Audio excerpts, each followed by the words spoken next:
नमस्कार दोस्तों, stock movers में आपका स्वागत है। दोस्तों, आप हमारे चैनल पे नए हैं तो हमारे चैनल को सब्सक्राइब एंड बेल आइकन को हिट जरूर कर लें। आज हम बात करेंगे जेवीएम ऑटो के बारे में। इस कंपनी की अगर मैं बात करूं दोस्तों, तो इसमें आज इतने निगेटिव माहौल में, गिरते हुए माहौल में भी देखा जाए तो इस स्टॉक में लगभग 3.5% के आसपास तेज़ी देखने को मिली। वहीं पे मतलब आप कह सकते हैं कि इस कंपनी का जो हमने अभी तक का टारगेट प्राइस दिया था, लगभग 2,000 रुपये दिया था, जो कि उसको भी कंपनी ने अचीव कर दिया 12 तारीख के दिन ही आप कह सकते हैं। हालांकि आने वाले समय में इस स्टॉक में और भी तेज़ी देखने को मिल सकती है। अभी तक की अगर मैं बात करूं तो एक साल में लगभग कंपनी ने 2,500%, माफ़ करना, 250% के आसपास कंपनी रिटर्न बना के दिया। तो हालांकि दोस्तों, बहुत सारे इन्वेस्टर इस स्टॉक को पहले से ही बाइंग करना चाहते हैं, लेकिन गिरावट नहीं हो रही। तो आपसे बता दें दोस्तों, देखिए जो इंपॉर्टेंट पॉइंट है तो इसमें एक गुड न्यूज़ है। गुड न्यूज़ हालांकि आप कह सकते हैं कि इसके लिए ही नहीं है, पूरे एक सेक्टर के लिए। जितनी भी बस बनाने वाली कंपनी, चाहे टाटा मोटर, अशोक लेलैंड, कोई भी XYZ कंपनी है दोस्तों, सबके लिए आप ये गुड न्यूज़ कंसीडर कर सकते हैं। ऐसा कि दोस्तों, तो जो अभी तक का मतलब जो इसका मार्केट है दोस्तों, मार्केट शेयर अगर मैं बात करूँ बसों का, तो जो इलेक्ट्रिक बसों का मार्केट शेयर देखने को मिल रहा है लगभग 2030 तक आप कह सकते हैं कि $50 बिलियन के आसपास ये होते हुए दिख सकता है। अभी देखा जाए तो इतना कुछ खास नहीं, 20 के आसपास देखने को मिल रहा है। इससे रिलेटेड में मैं आगे डिस्कस करूंगा। हम आगे जेवीएम ऑटो के ऊपर, जैसा कि आप देख सकते हैं आज के दिन देखेंगे दोस्तों, लगभग 3.5% के आसपास स्टॉक में तेजी देखने को मिली। इतनी मतलब प्रेशर वाले माहौल में भी आप यहाँ पे देखेंगे तो लगभग 5% स्टार्टिंग पॉइंट में फिर गिरावट, वापस तेजी, फिर गिरावट, वापस आप कह सकते हैं कि स्टॉक में तेजी देखने को मिली है। यहाँ पे आज की अगर मैं हाई की बात करूँ, लगभग 1967 रुपये का कंपनी ने हाई लगाया। यहाँ पे अगर मैं एक्चुअल हाई की बात करूँ, कंपनी का जो ऑल टाइम हाई है 2,006 रुपये देखने को मिल रहा है। इससे रिलेटेड अगर मैं बात करूँ दोस्तों, तो आज के दिन आपने मतलब कि इसका जो कंपटीटर है, आप कह सकते हैं टाटा मोटर, तो हालांकि सब कंपनियों का कंपटीटर है दोस्तों। वही पे अशोक लेलैंड भी इस कंपनी का कंपटीटर है। अगर मैं बात करूँ तो कह सकते हैं कि इलेक्ट्रा ग्रीन टेक इस कंपनी का कंपटीटर देखने को मिलेगा। अशोक लेलैंड भी आप देख सकते हैं कि 2.25% गिरावट देखने को मिली।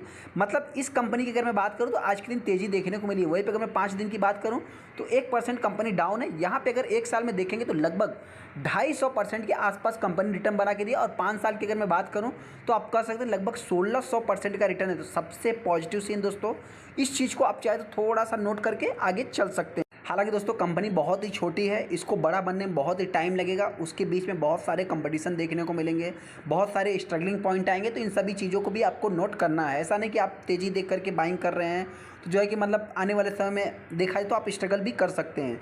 यहाँ पे अगर मैं इस कंपनी की बात करूँ तो आप देख सकते हैं कि 11 जनवरी 2024 में ही कंपनी ने हाई लगाया था। 9 फरवरी 2023 को कंपनी का 400 कुछ रुपए का लो था। यहाँ पे देखा जाए तो कंपनी बहुत ज़्यादा वैल्यू क्रिएट होते नहीं है।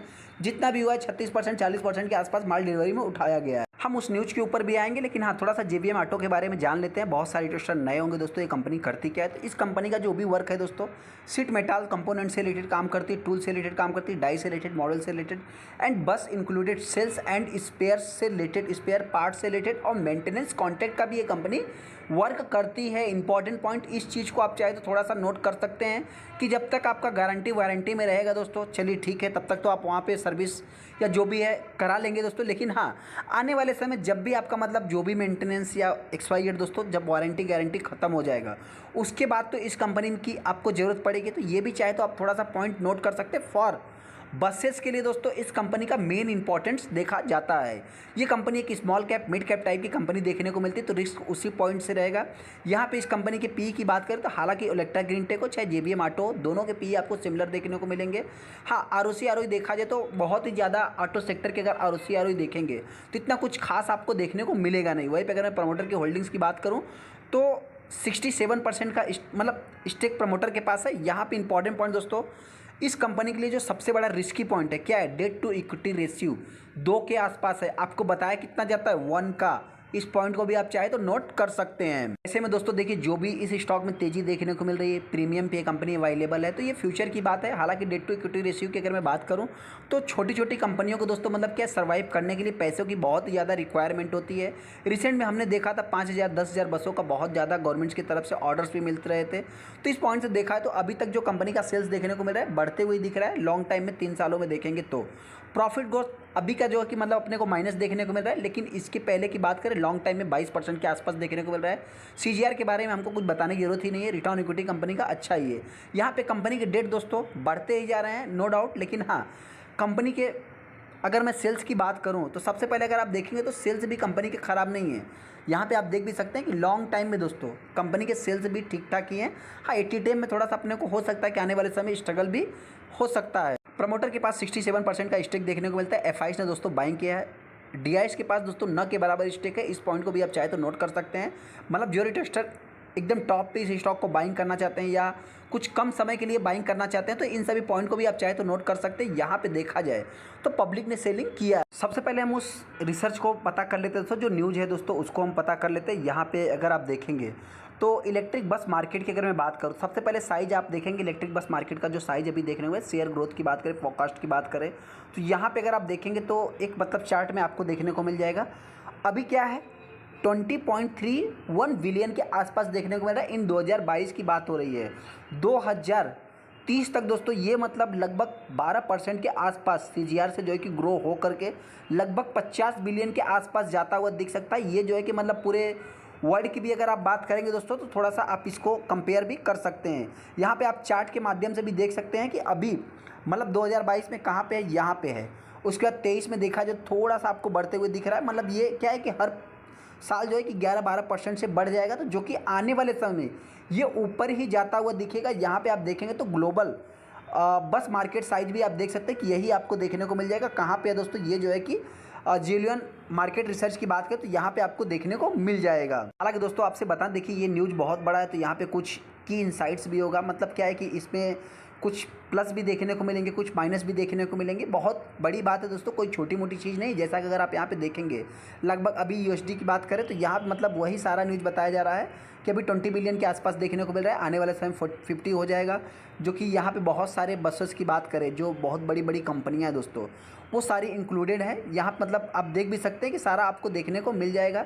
Electric bus market growth driver से रिलेटेड मतलब पूरा न्यूज़ आपको यहाँ पे देखने को मिल जाएगा। बस मार्केट के लिए चैलेंजेस क्या रहेंगे दोस्तों, उससे रिलेटेड भी यहाँ पे बताया गया है। जैसा कि आप यहाँ पे देख सकते हैं global electric buses market revenue size जो एक्सपेक्टेशन रहेगी, तो मतलब आने वाले समय में आप सभी लोगों को पता है कि कोई भी चीज़ एक बार क्या है बूम में रहती है, उसके बाद क्या है कि उसमें थोड़े थोड़े जो है कि स्लो होते हुए चले जाते हैं। मतलब इंफ्रास्ट्रक्चर चार्जिंग से रिलेटेड जो कि सपोर्ट देखने को मिलेगा बहुत सारा। मतलब अभी आने वाले समय में स्ट्रगलिंग पॉइंट भी देखने को मिल सकता है। अगर रिपोर्ट स्कोप की बात करें दोस्तों तो आप देख सकते हैं इलेक्ट्रिक बस मार्केट जो है अभी तक मतलब सारा कुछ यहाँ पे डिटेल्स में बताया गया है। नंबर ऑफ द पेजेस की बात करें जो लगभग 233 पेजेस में आपको बहुत सारी कंपनियों के नाम देखने को मिल जाएंगे। मतलब टाइप ऑफ सेगमेंट की बात करें, जो कि कवर्स की बात करें तो उससे रिलेटेड भी आपको देखने को बैटरीज, कुछ एप्लीकेशंस, रीजन्स, सारा कुछ आपको यहाँ पे देखने को मिल जाएगा। हिस्टोरिक डेटा भी मतलब ईयर्स भी देखने को मिल जाएंगे। फोरकास्ट भी आपको देखने को मिल जाएगा। सारा कुछ यहाँ पे अवेलेबल भी देखने को मिल रहा है। अभी इस स्टॉक को अपने को बाइंग करना है नहीं करना है उससे रिलेटेड भी हम बात कर लेते हैं। सबसे पहले दोस्तों आपसे बताना चाहते हैं, देखिए इस कंपनी के अगर आप मैक्सिमम चार्ट पैटर्न देखेंगे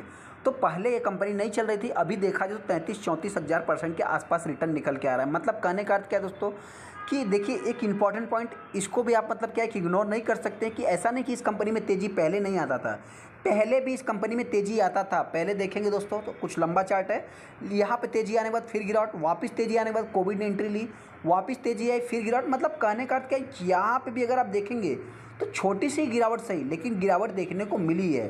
तो इस पॉइंट को भी आप चाहे तो नोट कर सकते हैं। हालांकि इस स्टॉक में गिरावट होती है तो मेरे पॉइंट से ये स्टॉक हो सकता है कि 1500 रुपये के आसपास आ सकता है। वहीं पे अगर मैं तेज़ी की बात करूं तो आने वाले समय अगर ये कंपनी 2000 के ऊपर कुछ दिनों तक ट्रेड करती है तो ये कंपनी आने वाले समय 2500 के लेवल को भी टच करेगी। चलिए दोस्तों वीडियो अच्छा वीडियो को लाइक कर दें, चैनल को सब्सक्राइब कर लें। थैंक यू दोस्तों।